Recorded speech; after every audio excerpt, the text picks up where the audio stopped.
di postingan sebelumnya, meskipun aku nge-stitch video salah satu kreator yang ngebahas salah satu komedian yang diusung oleh salah satu partai untuk maju sebagai wakil wali kota, tapi sebenarnya poin yang ingin aku sampaikan di video itu adalah mengenai ketimpangan. Jika pekerjaan jadi staff aja itu harus ngelewatin screening test yang super ketat, kenapa jadi kepala daerah dan wakil daerah tuh kelihatannya gak diterapin proses yang sama? Banyak banget pekerjaan di Indonesia tuh syarat kualifikasi dan screening testnya itu sangat-sangat kompetitif. Yang ngelamar itu bisa ribuan, ya karena kuotanya juga dibuka untuk ribuan orang. Dan yang diterima dari 1000 ya hilangin aja semua nolnya. Di banyak bidang pekerjaan, you name it lah, staf kementerian, staf kedinasan, BUMN, posisi-posisi entry level pun bahkan. Ya, karena katanya mencari kandidat terbaik. Ya gimana gak mencari kandidat terbaik? Orang dari 1000 pelamar, gimana caranya dipres banget nih, biar cuma 1% doang yang lolos. Ya dibikinlah tes susah-susah, syarat aneh-aneh. Nih ya, mungkin sampai sekarang tuh masih sering banget dirasakan oleh orang kan. Karena sampai sekarang itu masih ada syarat good looking. Biasanya tuh buat posisi-posisi kayak frontliner, terus CS, apalagi sales dan lain-lain gitu. Masalahnya kita nggak tahu nih standar good looking yang mereka maksud itu apakah harus secantik Dian Sastro dan seganteng Nicholas Saputra atau kayak gimana gitu. Karena itu subjektif sekali, nggak ada standarnya gitu loh, subjektif banget gitu. Nah, gimana kalau misalkan nih beranda misalkan aja nih ya, misalkan aja ada Dian cantik, dia emang cantik nih, ceritanya dia cantik tapi insecure.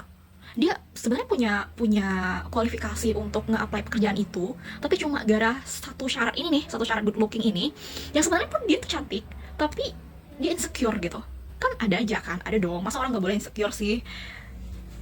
Ya ada aja lah cewek-cewek yang ngerasa pipi aku cabi, atau abis diledekin sama temannya. Kan teman-teman kadang kurang ajar ya, jadi misalnya gak tenang aja gitu ngelihat jidat temannya jenong atau lebar banget gitu, terus dikatain, itu jidat apa GBK sih, bisa konser tuh.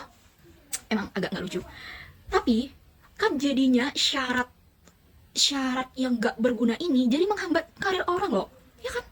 Ya cukup lah good communication, bisa paham product knowledge, itu udah cukup gitu. Itu baru satu syarat, belum lagi syarat-syarat aneh-aneh yang lain.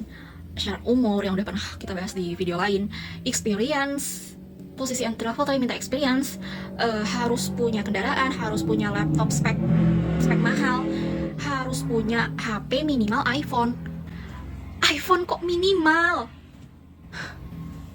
Nah, untuk kualifikasi, ya kita sebenarnya sih percaya ya, kualifikasi terkait itu pasti sangat diperlukan buat job tersebut gitu. Ya kalau daftar sebagai staff IT, syaratnya adalah background pendidikannya IT, atau pernah course atau internship atau ngerjain project yang berhubungan dengan IT, sehingga dia memiliki kualifikasi, ya paham dengan kerja-kerja IT, ya mengolah database, instalasi software, apapun itulah kerja-kerja IT, dan juga ngejaga keamanan sistem dan lain-lain gitu. Nah, aku yakin nih, dan kalian semua pasti juga yakin kalau setiap perusahaan yang mau ngerekrut staff IT pasti cantumin kualifikasi kayak gini kan, yang kayak aku sebutin tadi.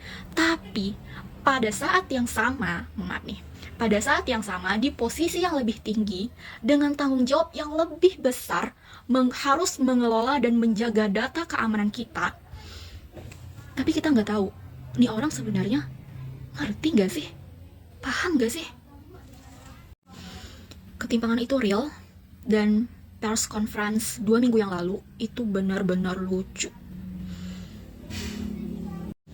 Ngomong-ngomong 2 minggu, Umi jadi ingat Torik 2 bulan udah haji.